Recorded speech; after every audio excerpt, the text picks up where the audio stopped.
What if the moment that breaks you is the moment that finally brings you home to yourself?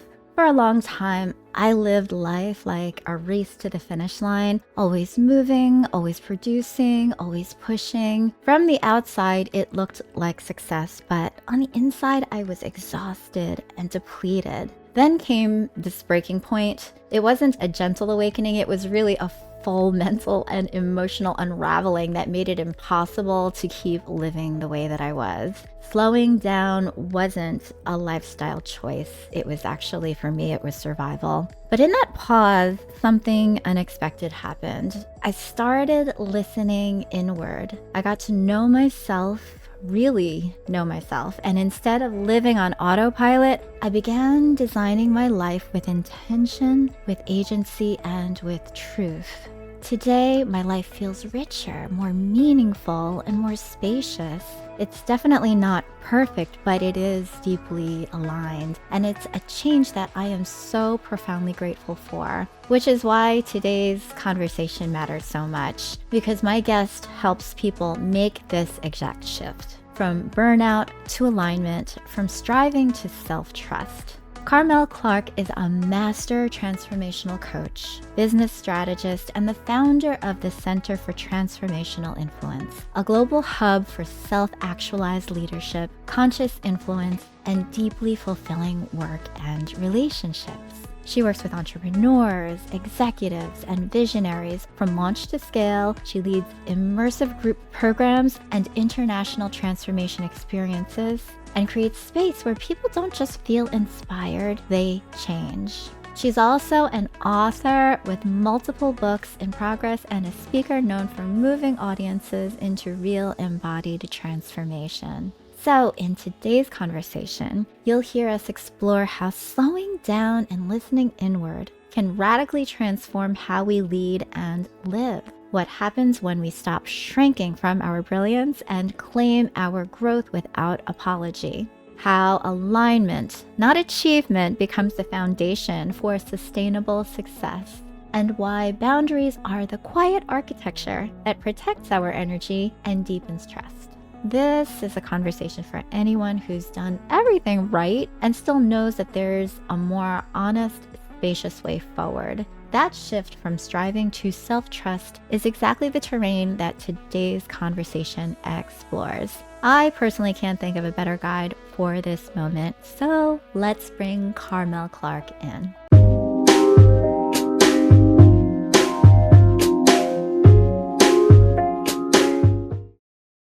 Hello, Carmell. How are you today? Great. Jennifer, thank you so much for having me. I am really delighted to be here. It's really an honor, especially considering where you are placed in this conversation and what you're bringing to people. I'm really, really delighted to be here with you.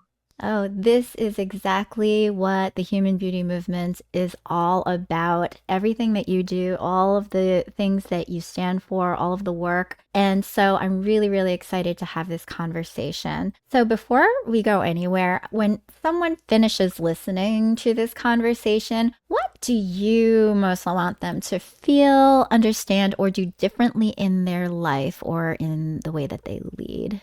Oh, I think that there are a few things. One you already mentioned, which is alignment, not achievement, is our most fulfilling measure of our success in our lives. And then to add to that, I would say alignment we need to see as a journey and not as an arrival. So we can come through these really transformational experiences, that breaking point, that bottom, hitting rock bottom, and the transformation that that can bring about. And one of the things that I have learned is that awareness and transformation can go a long distance, and then we can find ourselves feeling adrift again because we don't stay the same. And we are always moving through that next doorway, that next threshold. And so what felt and worked really well with that alignment for maybe even a long time can suddenly not work anymore. So to see alignment as a journey that we're on and not an arrival, I think is very important. And then finally, I would say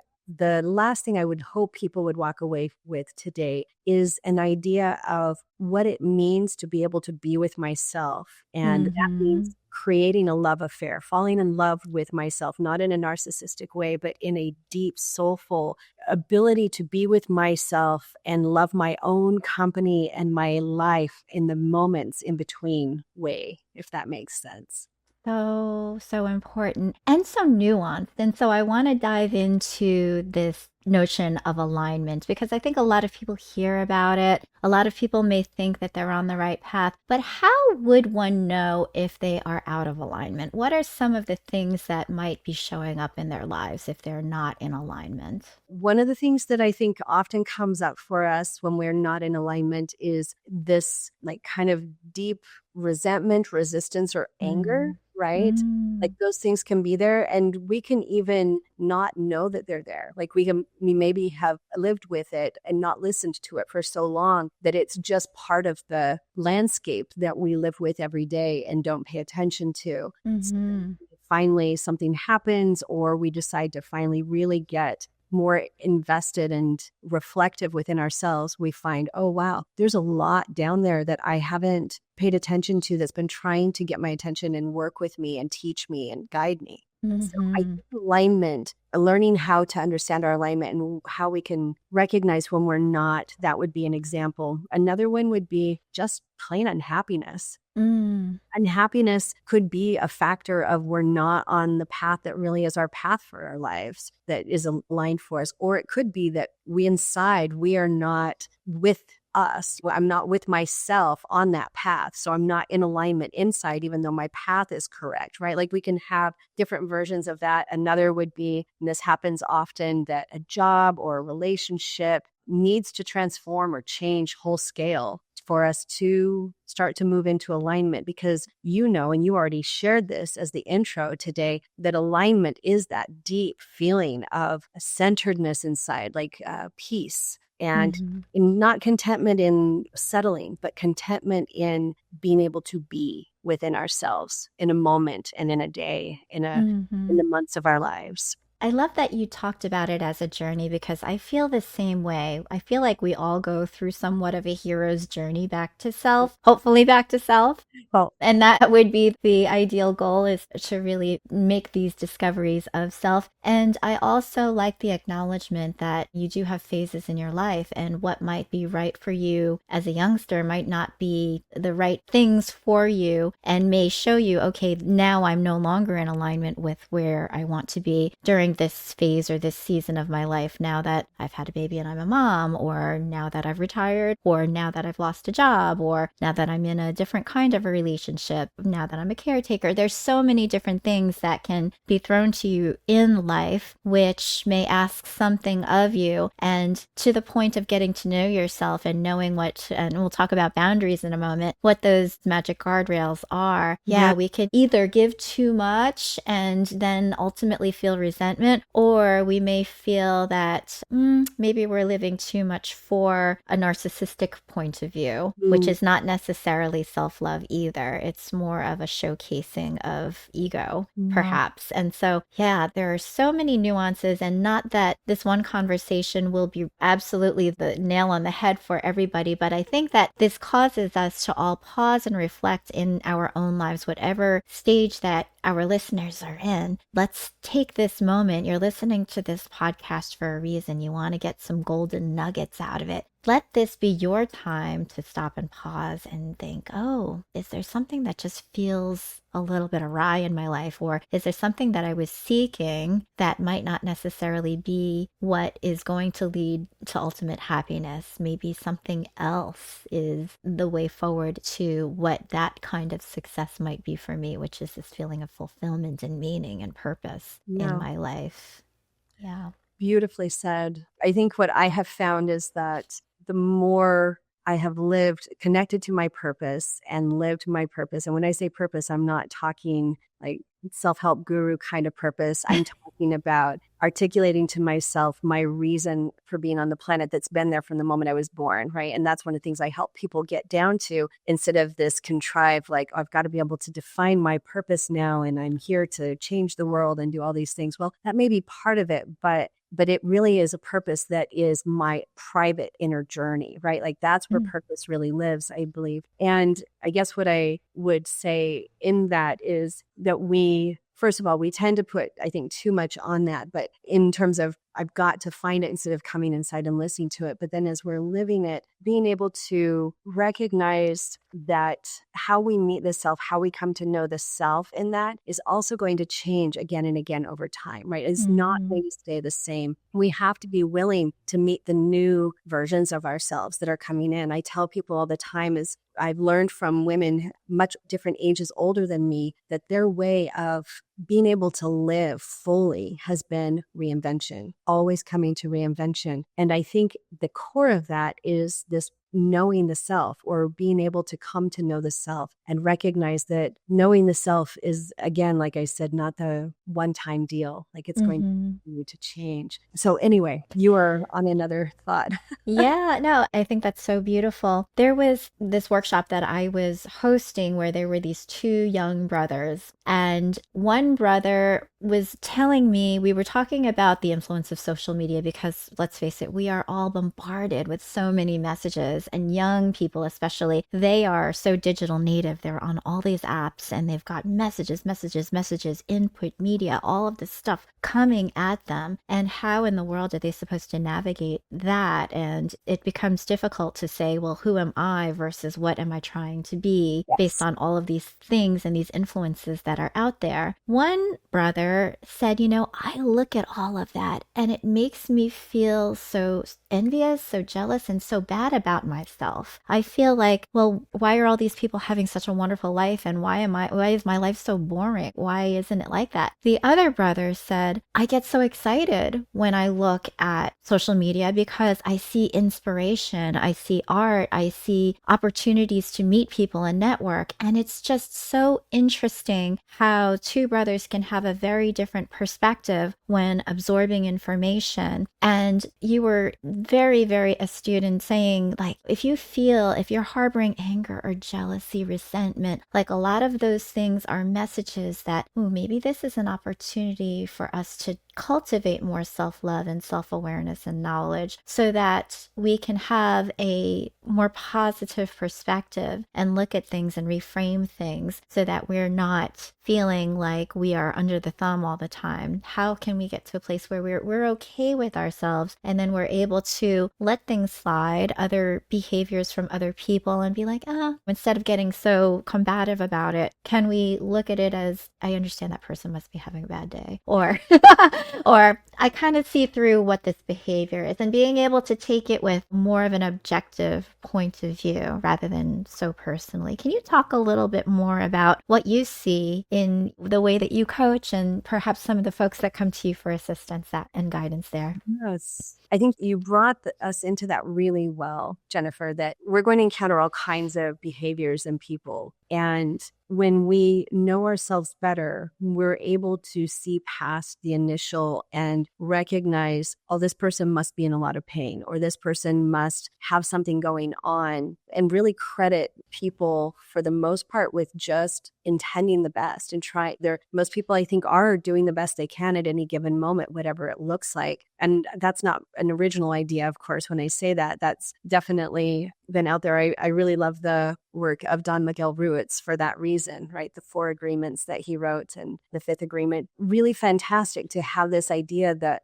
when we give people that same grace and compassion, because I don't even want to say the benefit of the doubt. It's not just giving people the benefit of the doubt. It's actually going further and giving them grace and compassion. One of the things about the difference between those two ideas as well is when we give people grace and compassion, we can also have healthy boundaries for ourselves. Whereas when we give people the benefit of the doubt, we could be overriding our own boundaries to allow behaviors that we need to have a boundary for, right? So I think it's important to distinguish between those two things. And I think that the idea of being able to know ourselves at a deeper level means that we're going to encounter, of course, our own shadow. We're going to look at the parts of ourselves that are uncomfortable. The better we know those parts, the better or more clearly we see others around us. And we can show up better to our relationships. We can show up better to our work environments. And that also means that we're able to see the things that don't fit or don't work. I just had a client session earlier today.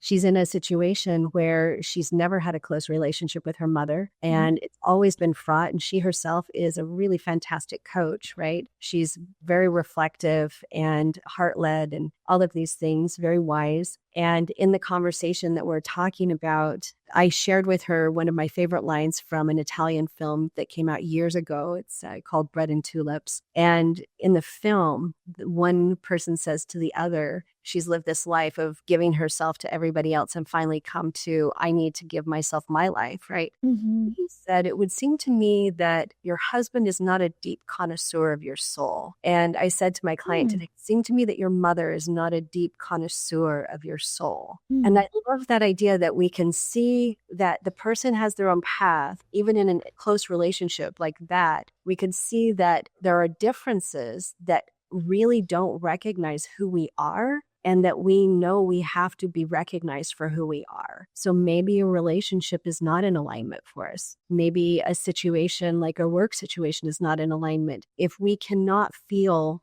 being met authentically when we are coming from an authentic place, it's a really good indicator to challenge or find healthy boundaries with that situation, that person, that place that we're in. Hit subscribe right now for more soulful stories and inspiring conversations with me and the Human Beauty Movement podcast. Yeah, I was just nodding so feverishly because I think that that is usually because we are such bundles of energy as human beings and coming into close proximity. Sometimes people are very good mirrors for things that we can't see in ourselves, and sometimes we can't hear it because we're not in that space, that sense of spaciousness to be able to receive that feedback. And then sometimes people are so overwhelmed by their own need for healing and their own stuff that they'll project their issues onto you, and trying to discern between the two at any given moment. I mean, that is what life is. It's just, navigating people and humans and getting along and seeing what this means for you. And a lot of times it is this beautiful tightrope balancing act that we are all doing to try to have this self-care while also having enough to be able to give and to be our best selves so that we can show up beautifully for others rather than in the ravages of polarization as we sometimes see out in life. And when it's somebody close to you, like a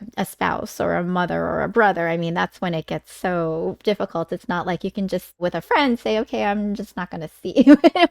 It becomes a little bit more challenging. And I know for a long time, I had a very difficult upbringing with my mom. And I think that it was only after I was able to objectively look back and see I was able to have the perspective of, she's gone through a lot in her life. This war baby, she was torn from her parents and she was homesick and developed all of these emotional needs. And I didn't have that perspective being a child, being a teen that was trying to be rebellious. And then it did allow me this sense and semblance of compassion and grace and forgiving that I only was able to see after a lot of reflection, of course, going through motherhood myself. And they always say that just wait till you have kids, you'll see what I mean. And you're like, yeah, whatever. But yes, I think that saying they did the best that they had with the tools that they had at the time can definitely alleviate a lot of that sense of angst and constriction that a lot of us feel when it comes to relationship butting heads and non-alignment. Right. And then, yeah.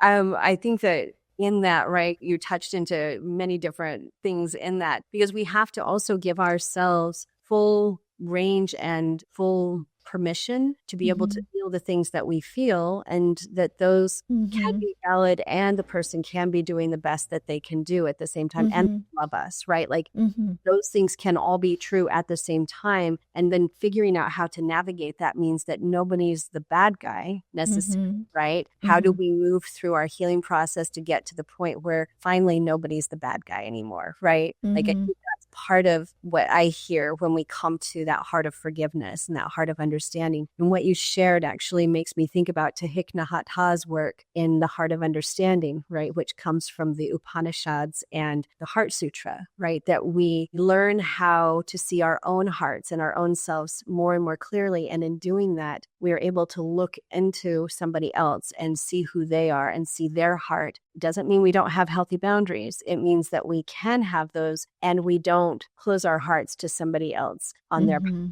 even as we have healthy boundaries. And I think that is a path of peace in life. That is a path that opens opportunities always. It's a path that also gives the grace to others that we would want to be able to give to ourselves and have others give to us, right? That we're all figuring it out. We're all in this life showing up and trying things and failing and succeeding. And I think when we have that perspective, we feel more aligned inside. We have more peace because our hearts are not in conflict with somebody else. I want to add into that. I did a lot of deep research at a time when I had my whole life break apart and lost everything, lost the future that I had looked forward to for 20 years. And I was drawn to look at Nelson Mandela's autobiography and his life. And there are many autobiographies about him because he kept copious journals. And this one that I did read, it was very long. There was a whole section of chapters called The Dark Years. And I needed to understand how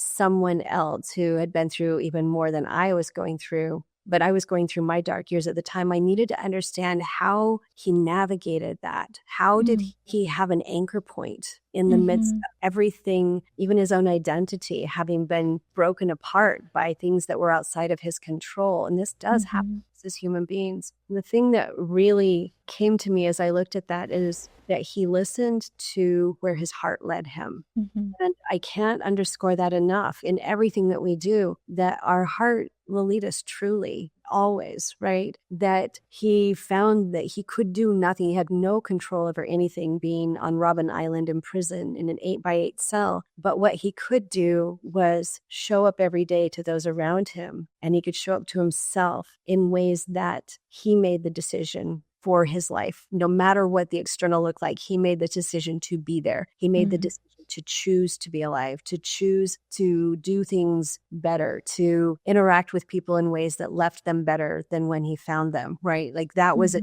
choice he could make. He had control and power over that. And he ended up building relationships with the guards. He ended up being able to help the prisoners get sunglasses. They were working on rocks that were so bright white that they were blinding and would cause blindness. There were many different things that he was able to create change for and benefit others just by virtue of his refusing to give in to the circumstances he was in and actually come and build this relationship with himself inside and go and reach higher. So what a beautiful example. He and Viktor Frankl and a lot of those that have just had these atrocities that have occurred, and they've really risen above and been such examples of stoicism and just thinking about themselves as part of the bigger picture, of a bigger meaning rather than just like their own suffering. It was always about something big, something greater. And speaking of which, I know that as we are talking about alignment and helping to understand ourselves, a big part of the way that I was able to quiet the noise was through meditation and through slowing down. And that was a big decision. And I know it is a very big decision for a lot of individuals who are used to just burning the midnight oil, just going at it from all ends, from all or nothing kind of mentality, hustle culture, getting ahead, all of these things which society tells us that we should be doing because everything is moving at such an ever increasingly quick pace. I mean, you can do everything is about collapsing space and time. Yet here we are saying the best way to get to know yourself is to slow down. And it seems like, well, good luck because you're not going to be anywhere if you slow down. But why do you believe that that is really the answer? I guess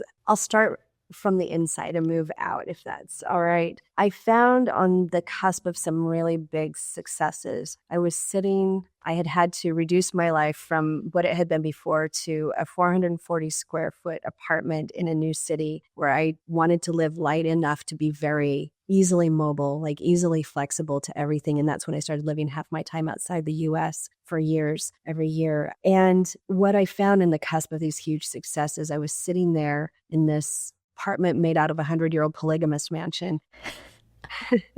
It was a great experience. I'm sitting there looking at the wavy windows. They're the original windows, right? So over 100 years, windows kind of start to slide. Looking out at the trees and the light and looking at the old moldings that I just found so charming and the original fir wood floors, all of that. And I realized that I didn't want to lose my appreciation of the simple and the beautiful in the simplicity by achieving these successes that I was on the cusp of. I wanted to always be able to see those moldings. I wanted to always be able to be in love with looking out those wavy windows, right? Like I wanted to always have my connection to the ground, to the simple, to the real. And that I think exists in all of us as human beings. It doesn't matter who we are, that our connection to whatever the real is for us, whatever that looks like, requires us to be able to have a real cultivated space of slowness inside. Whatever that looks like. We may have lots of fast pace that we have to deal with here or there, or we may have some very heavy concerns with people in our lives that we show up for or take care of. There may be some really big things out there. And like you already said, Jennifer, that we can have this beautifully, carefully curated and cultivated slowness inside. And that informs everything else in our lives. Like there's nothing that's not touched by that. How we go about that can be any number of things. Meditation, I agree. One of my top ways to achieve that. And it's a continual practice without judgment, right? Like it's always making sure, how do I make time for myself in that? Another one for me is I went back and redefined what wealth was for me. One of my definitions of wealth is unstructured time. Being able to unstructured time, because I look at my life and I think at some point I'm going to die. I expect it will be after I'm 100 years old. That's what I plan on in a very healthy way. And when I do, nothing I have tangibly gotten will go with me. There's nothing tangible that I take with me. All that is left is my experiences and then what I left behind from my having been here on the planet. That's it. And what does that look like? What do I want that to be? And so as I look at that,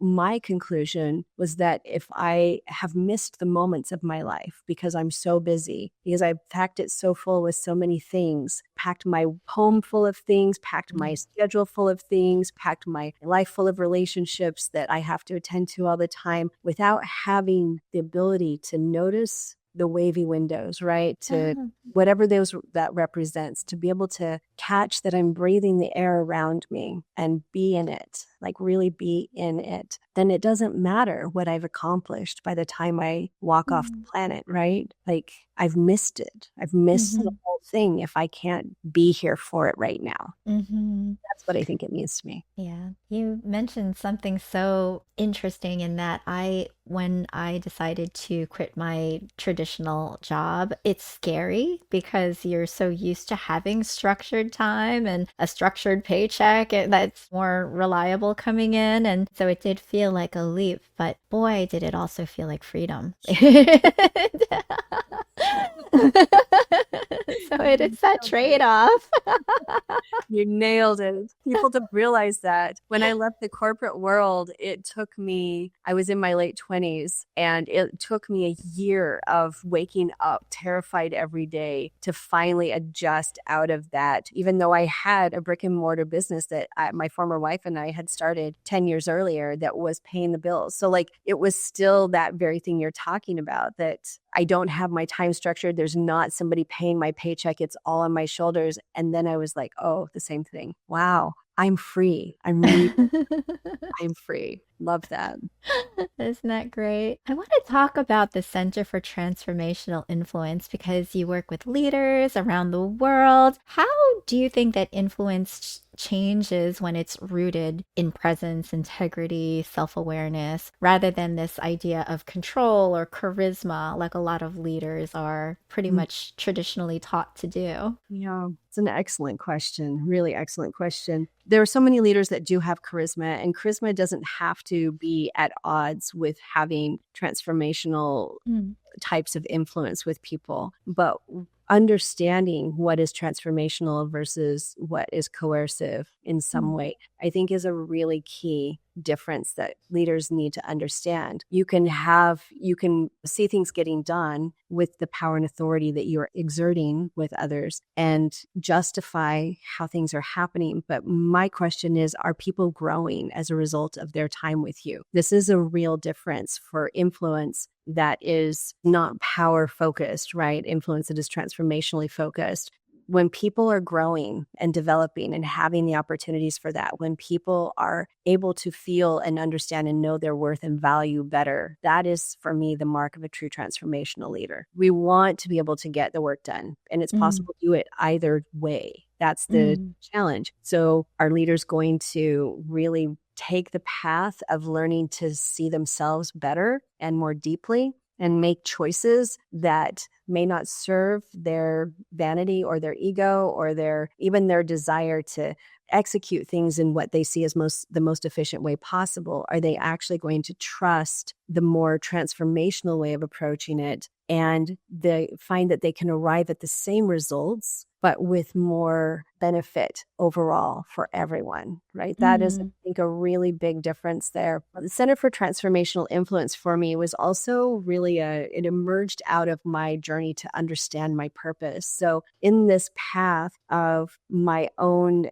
evolving, the life I had before everything falling apart, my having to go through 2.5 years of no spark and living day to day with, okay, if this is it, I'm somebody who just drives. I have direction. I love that direction. Even if I'm spending time sitting on my meditation cushion, there's that deep feeling of being in me. And that was gone for this 2.5 years. My muse was gone. I couldn't write. I turned to painting at that time. There were so many things that happened. And then out of that started to emerge and evolve this new, like you've talked about your own experience, the newer version of me, the reinvented version, finding its way from the inside out instead of me creating it like I thought I should. mm, And in that time, there was something inside that said, there are some words to express why you're here, why you're in this life, this on the planet, all of that. And I was pursuing working to understand that. And Oprah Winfrey was interviewed at Stanford Business School. And in the process of that interview, I was watching it one day, something came out of her mouth and she full stopped. And I knew it when I heard it, that she had extemporaneously expressed her purpose. It came out of her mouth in these words from her soul and her heart. And she just stopped because she knew that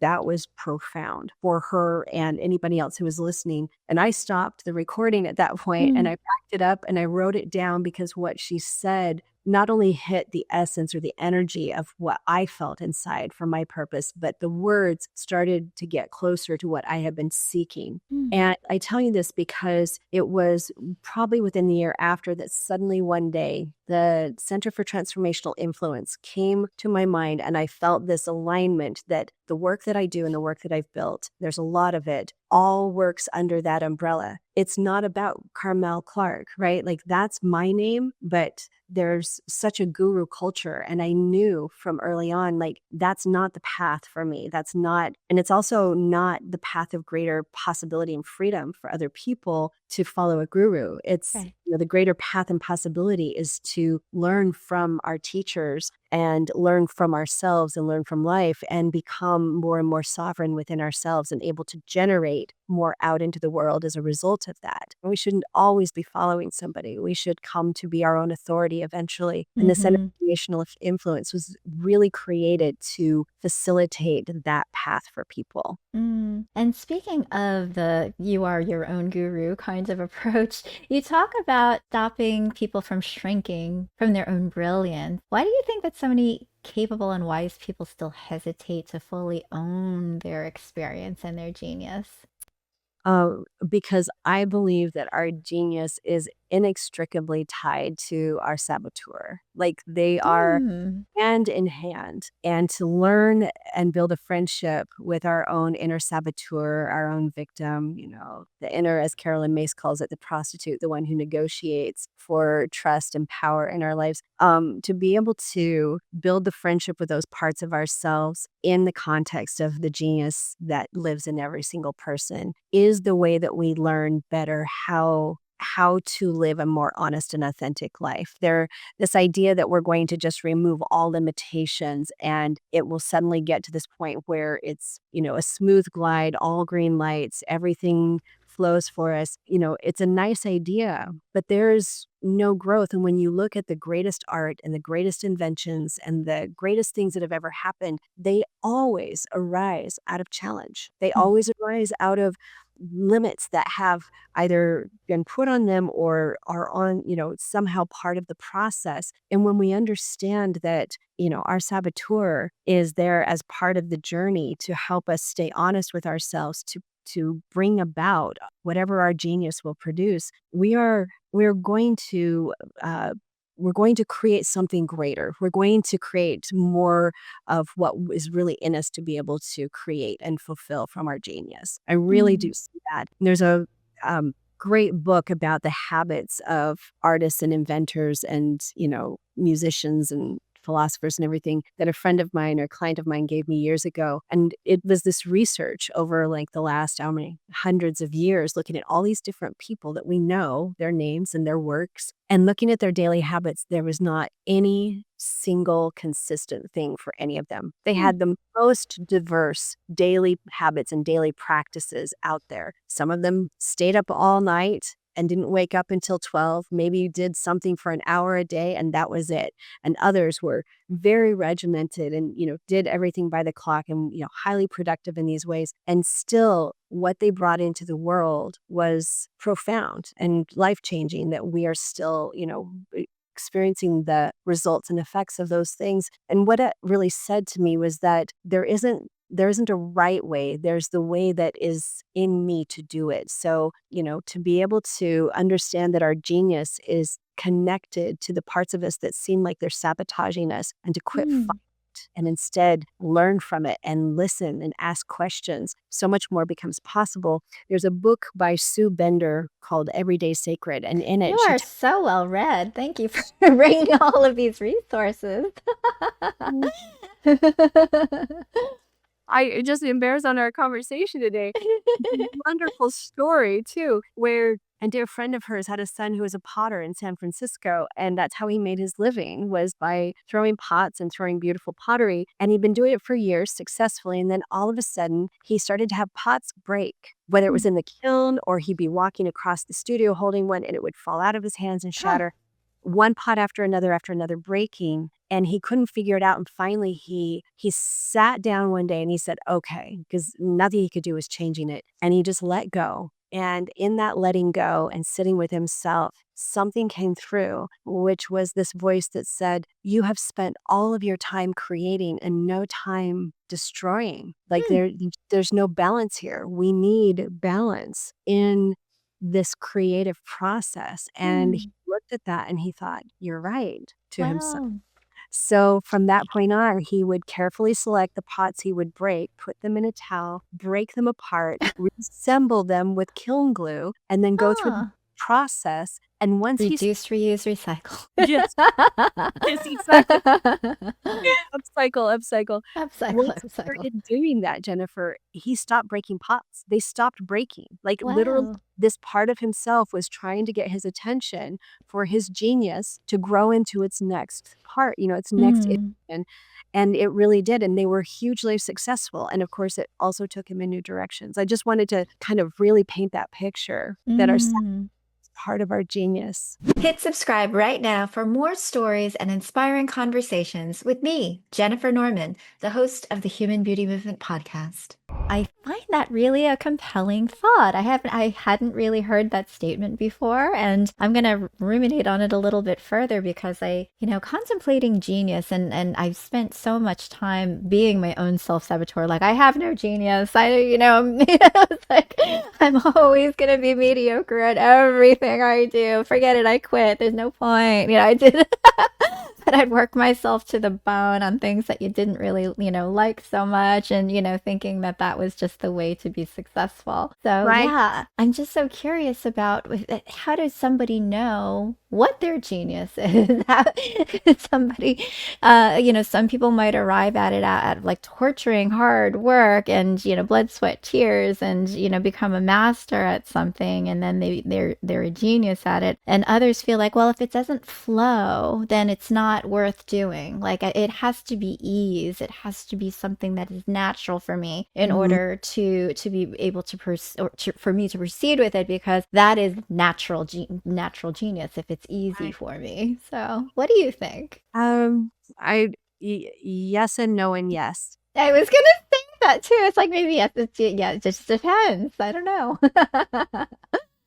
Um, because I mean, I'm gonna say, I think my perspective, one of your areas of genius is this ability to really look deeply inside something or someone. Like, you have, as I listen to you and the way that you were interacting even in this cast today, you go deep into the ideas and into the anecdotes and the person. And there's so much, like, you're able to open up so much as you go deeply in. I think that is a form of genius. Absolutely.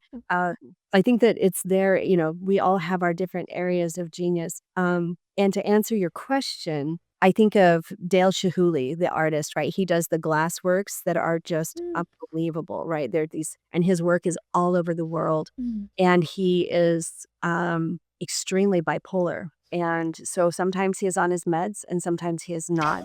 When he's not on his meds, that's when he produces his greatest work, and also sabotages all the relationships around him. And Yes. push and pull, or Can't have one without the other, I suppose. you can have one without the other. You look at Van Gogh, right? Van Gogh Yeah. with amazing, immense mental health issues, right? Mhm. Or you look at Rembrandt, just a brilliant artist, Mhm. considered, the father of light, the master of light, I should say. Yeah. And he couldn't sell his paintings to make money when he was alive, right? But Mhm. shortly after his death, all of a sudden they started to sell. Like, and it's so deeply unfair, but in that space of, light and dark for him in his life, emerged more and more and more of the art that we appreciate today. And I'm not saying I think artists should be paid for their work. I know, absolutely. But recognizing the challenges, Nikolai Tesla is another example, right? Where he figured out AC/DC current, before it was just Edison had just DC current and no AC/DC current. And Tesla got to that, and then he's like, but there's so much more that's possible. And so Edison ended up taking the credit for it, even though Tesla created it, because he was too interested in continuing on to explore and develop and discover so many other things. And I just find it fascinating to look at the stories of Mhm. people and their genius. This is a pursuit of mine all the time. Mm. I want to get into people's genius and to see the stories behind it, or the stories inside of it. So I would ask you, what is some of the story inside your genius? Because you have, for sure. I mean, part of it seems where this podcast was born. Yeah, I think part of it earlier in my life was more about the hard work. It was about closing the door, working all through the night. It was really about like, head down, focused grind, and then coming up for air. And that wasn't sustainable for me in terms of a full life and relationships and all of that. And so I had to, because of health reasons and sanity reasons, abandon that. And I've come and emerged into into, I had a chrysalis period where I, went deep into spirituality. I kind of burned everything to ash and then Mhm. rose out in this newfound freedom of allowing. And so I'm in this stage of my life, not that it's right for everyone, but I am in the stage of just being open and not necessarily so much planning, so much into the weeds, unless it's something that I find so joyfully fulfilling one way or another. I'm really finding that I really want to spend my days doing things that I love and working on projects that I love. And that's not to say that discomfort, frustrations, disappointments don't come up. Certainly they do, but they're easier to swallow because they are just kind of enveloped in this agency that I've kind of built for my life at this moment. So I feel like I'm still, and this is the beauty of it, being in midlife and being able to recreate yourself. I think that and that's another point, is like there's so many different phases of life, and sometimes we feel like, oh, it's too late. Let me just do what I've always been doing because at least it's gotten me this far. And then Right. it feels like this struggle rather than maybe stepping into something new, or trying something new that might be better suited, because we get wrapped up in identities, I think, and how things might have worked, and if it's not broke, don't fix it, that sort of thing. But for me, it broke. It was broken. It was irreparable. And so and it was a thank you. It was like, thank you, universe. I Mm. needed that. I really feel like, to your point, nothing really good happens without the challenge. You've got to have that friction. You've got to have the grit to have the pearl. And that's that messy part that we all find so uncomfortable, and we try to avoid or numb away from or shy away from, or not look at the shadowy stuff. But going into that and recognizing that, when you do find that quiet space and you're able to say, that's not me talking, that's either somebody else expecting me to be something that I'm not, or that I'm not appreciating, or that I really don't want to be, or it's ego saying that, well, this is where I should be at this point of my life and I'm not there, and that's why I'm so discontented, and blah blah blah blah blah. Right. So yeah, and so that's where a lot of the misalignment tends to come from. And there's always this kind of, the rudder.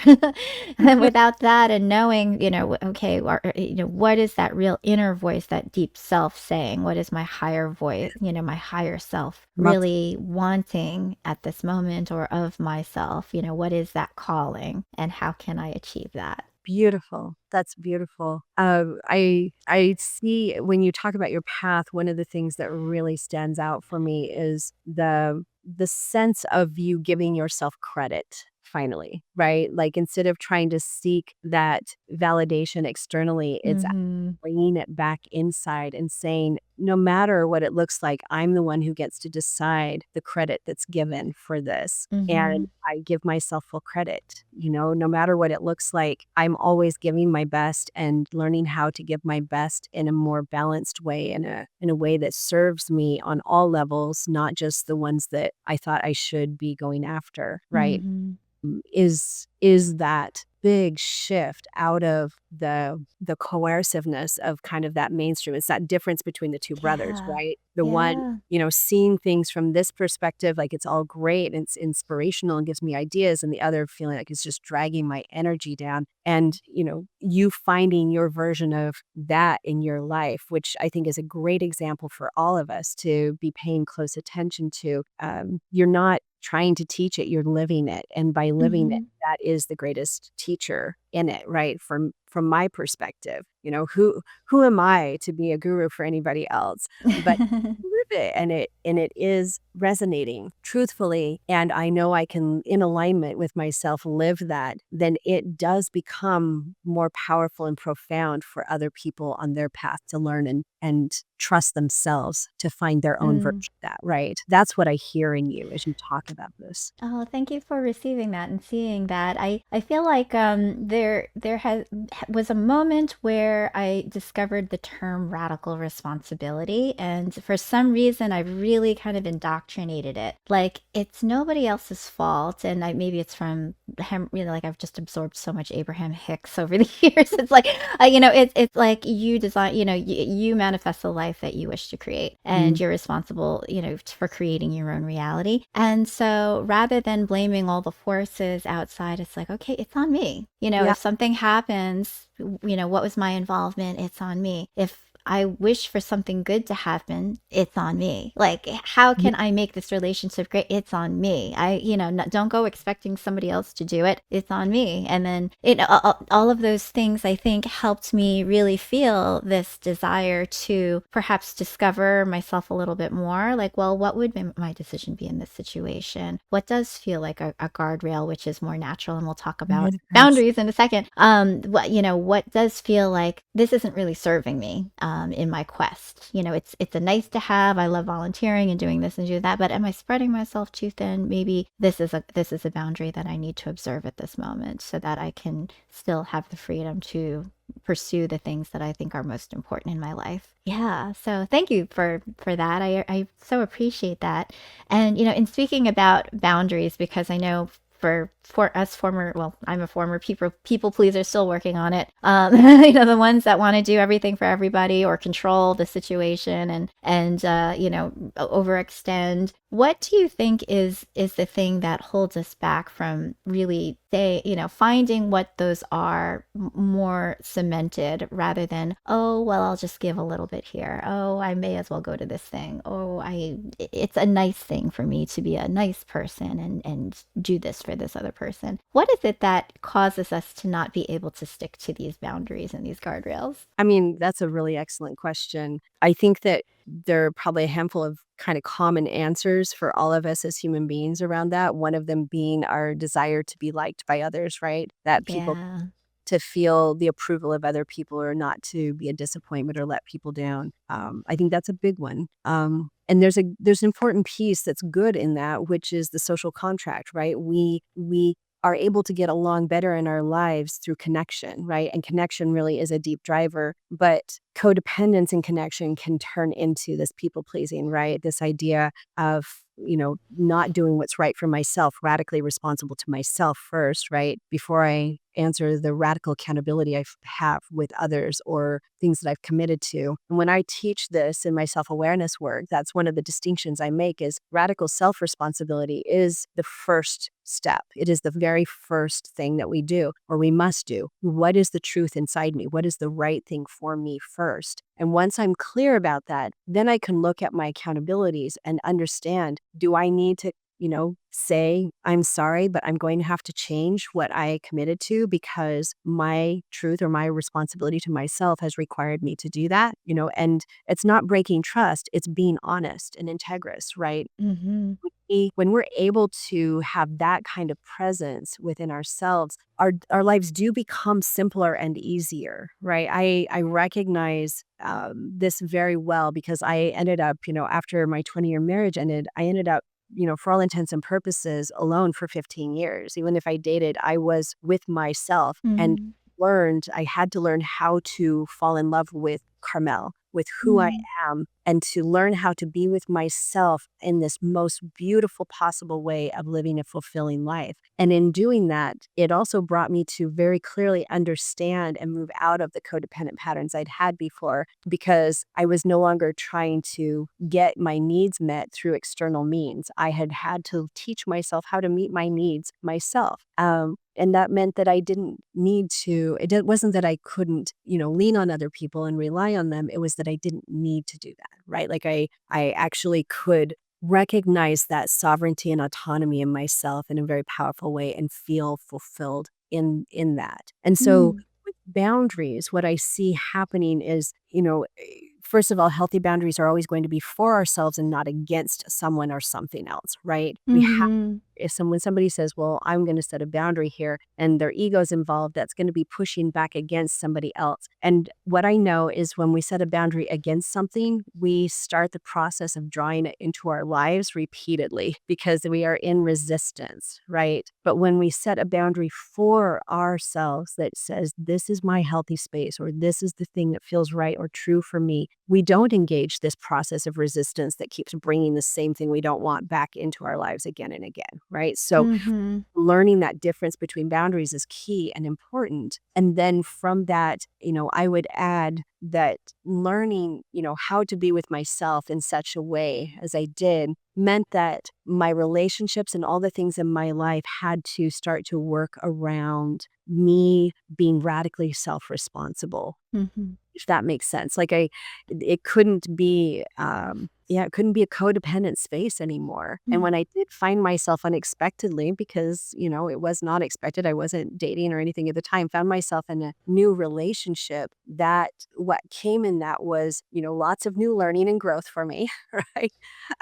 As always will be, relationships are our classrooms. And yet at the same time, this really clear awareness of the growth that I had gone through, where, those codependent spaces are not part of the way that my life works anymore, right? Like that, just even in deep, loving relationships, we can have codependence. Oh, yeah. Right. So I guess reflecting that back out, I would say that has meant, boundaries, healthy boundaries in all the different parts of my life, right? Like learning how to be with myself and take care of me and meet the needs that I have first before I rely on somebody else to do that has been really powerful. The other thing I would add into that is something I teach in radical self-responsibility, is that nobody owes me anything and I don't owe anybody anything, right?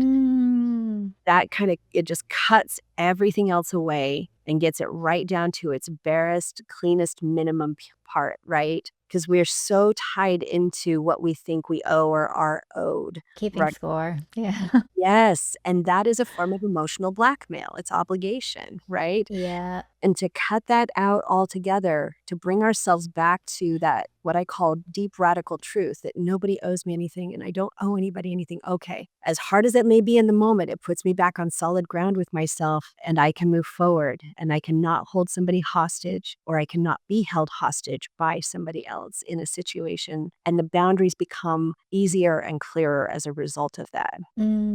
Yeah. I did years ago do what I called my own Bill of Rights, because I'd grown up with so much emotional blackmail, fear, obligation, guilt, and shame. And I needed to be able to see it to undo it. And so I wrote out my own Bill of Rights. And one of the things I wrote on that was, I have the right to disappoint other people. I have the right to even disappoint myself. I have the right to change my mind. I have the right Oh, to. you need to share this Bill of Rights. Needs to be posted on refrigerators around the world. It's a great exercise to do, right? Because Yeah. that I have the right says that very thing. I don't owe anybody anything. They don't owe me. And I am radically responsible to inform myself in that. And so, Wow. right. So what that looks like in everyday life is, Wow. I'm sincerely sorry. I'm going to have to change my mind on this, and I can't do this anymore. Right. Yeah, my goodness, Carmel, you are so capable in this field. Now, if somebody is really interested in getting in touch with you, working with you, having some coach, some guidance sessions with you, how can they do so? They can email me directly at carmell@carmellclark.com. It's 2 L's, Carmell. Or they can direct message me on LinkedIn. It's under my name, my profile. Those are the fastest and best ways, and myself and my team are able to respond. And people are able to That's set up a amazing. strategy discovery session that's complimentary, and we can see what's possible from there. Oh my gosh, what juicy work this is. Thank you so much for everything that you do and for this conversation. To end out things on my podcast, I always ask 3 constant questions of every guest. They are a reminder of what connects us, beauty, humanity, and the truths that we live by. So, Carmel, my first question to you is, what makes you beautiful?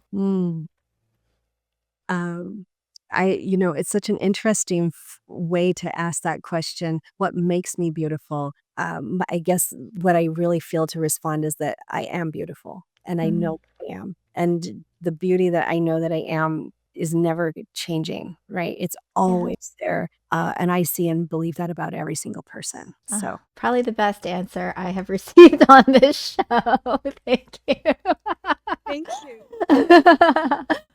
Second question, what does it mean to be human? Mm. I think that it means to not take myself so damn seriously. And and to give myself a lot of grace and everyone else at the same time. And then I think what it also means to be human is to reach, to go after whatever is in me to reach for. Those are the things I feel like, not take myself down so down seriously, Mm-hmm. give myself a lot of grace and compassion and everyone else in the process as well. And then to just reach and go after everything that's in me to do and go after. Oh, I love that. Being able to laugh at yourself and just have a great sense of humor is it's so profound. It's so important. It really is. I had heard somebody say, like, if you're in a religion and nobody can laugh and nobody can smile, like, run away. Like, that's not what it's supposed to be about. Like, That's a good, spirituality is supposed to be like, joyful good and rule to live by. Run away. Yes. yeah, run away. That's not where you need to be. And then my last question here is, what's one truth that you live by? Probably the most core and foundational truth that I live by is that there's nothing wrong with me. I am Mm, and acceptable and perfect inside exactly as I am. And I can work toward whatever I want to and achieve and refine and grow and all of those things. But none of that in any way means that there's something to fix. ah, I am whole and perfect inside exactly as I am. And I see and believe that about every other person. And that's a huge bottom line component of everything I teach. oh my gosh. Yes. I am going to be snipping this part of the recording because it is so, so important. Definitely, definitely important. Thank you so much. Now, beautiful humans, as we come to a close, I want to invite you to return just briefly to yourself. Not to analyze this conversation, not to turn it into a to-do list. Just notice what stayed with you. What felt true, what softened, what quietly asked for your attention. If something in this conversation stirred you, that isn't a signal to do more. It's an invitation to listen more deeply. Because alignment doesn't arrive all at once. It reveals itself in these small, honest moments, in boundaries that we finally honor, in choices that feel slower but more true. You don't have to have it all figured out. You don't need a perfect plan. Sometimes the most powerful act of leadership or self-respect is choosing not to abandon yourself. So as you move back into your day, carry this with you. What would it look like to move at the pace of your own truth? What are you ready to release? Not because you failed, but because you've grown. I want to thank you so much for spending time with us. Thank you for listening inward. Thank you, Carmell, for being my esteemed guest today. You are a beautiful human. Thank you so much, Jennifer. It is an absolute joy and privilege to be here with you and with your audience. Thank you so much for having me. Thank you for listening to the Human Beauty Movement podcast. Be sure to follow, rate, and review us wherever you stream podcasts. The Human Beauty Movement is a community-based platform that cultivates the beauty of humankind. Check out our workshops, find us on social media, and share our inspiration with all the beautiful humans in your life. Learn more at thehumanbeautymovement.com. Thank you so much for being a beautiful human.